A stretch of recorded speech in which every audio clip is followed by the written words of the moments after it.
Assalamualaikum warahmatullahi wabarakatuh. Perkenalkan, saya Lili Adrianto dari Universitas Megareski Makassar, Prodi S1 Farmasi, kelas A. Video ini saya buat untuk memenuhi tugas mata kuliah saya, yaitu wawasan ilmu farmasi. Baiklah, di video kali ini saya akan membahas secara singkat mengenai yang pertama, definisi farmasi, yang kedua, sejarah farmasi, yang ketiga, pendidikan kefarmasian di Indonesia. Baiklah, secara langsung saja. Yang pertama, definisi farmasi. Farmasi berasal dari bahasa Yunani yang disebut farmakon. Dalam bahasa Inggris, farmasi yang berarti racun atau obat. Mengapa demikian dikatakan racun atau obat? Karena jika digunakan secara tepat akan menjadi obat. Tetapi jika digunakan secara tidak tepat, maka akan menjadi racun. Farmasi merupakan suatu profesi di bidang kesehatan yang meliputi berbagai kegiatan di bidang penemuan, pengembangan, produksi, pengolahan, peracikan, distribusi obat. Selanjutnya, yang kedua, sejarah farmasi. Ilmu resep telah ada dan dikenal semenjak timbulnya penyakit. Dengan adanya manusia di dunia ini, mulai muncul peradaban dan dimulai terjadi penyebaran penyakit yang dilanjutkan dengan usaha masyarakat untuk berusaha melakukan pencegahan terhadap penyakit. Berikut adalah tokoh-tokoh yang berjasa dalam perkembangan kefarmasian dan juga diantaranya ialah yang pertama, Hippocrates pada tahun 460 sampai 370 sebelum Masehi.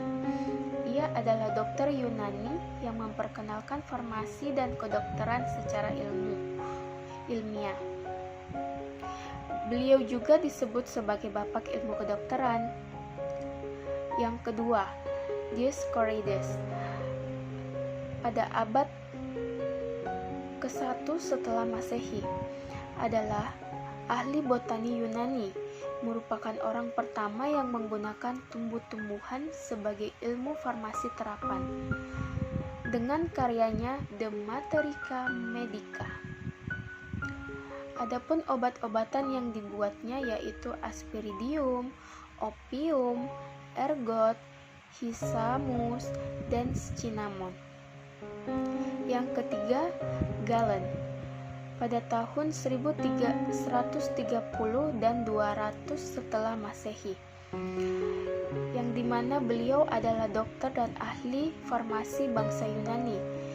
Karyanya dalam ilmu kedokteran dan obat-obatan berasal dari alam, formula, dan sediaan farmasi, yaitu farmasi Galenica. Yang keempat, Lippus.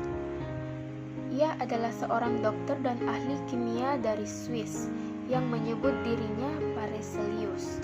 Sangat besar pengaruhnya terhadap perubahan farmasi karena menyiapkan bahan obat dan memperkenalkan zat kimia sebagai obat internal.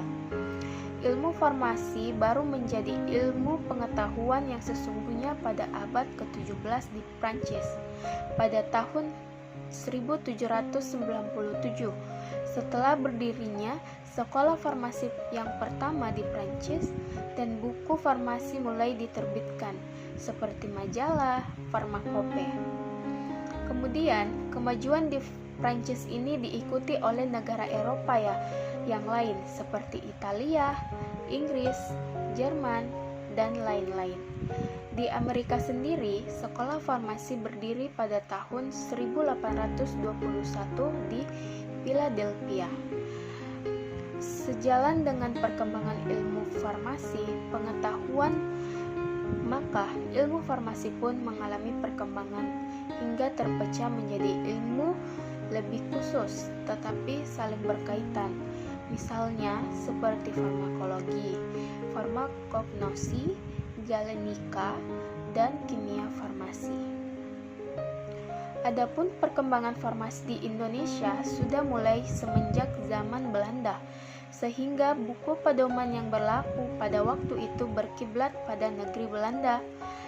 Setelah kemerdekaan, buku pedoman maupun undang-undang yang masih dirasa masih cocok tetap dipertahankan, sedangkan yang tidak sesuai lagi dihilangkan. Selanjutnya, yang ketiga, pendidikan kefarmasian di Indonesia.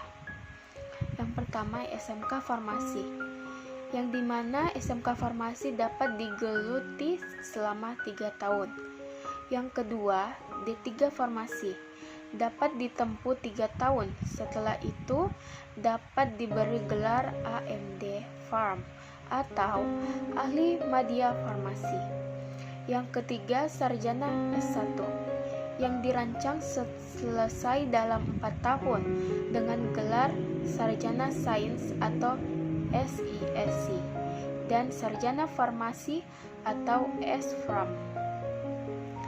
4.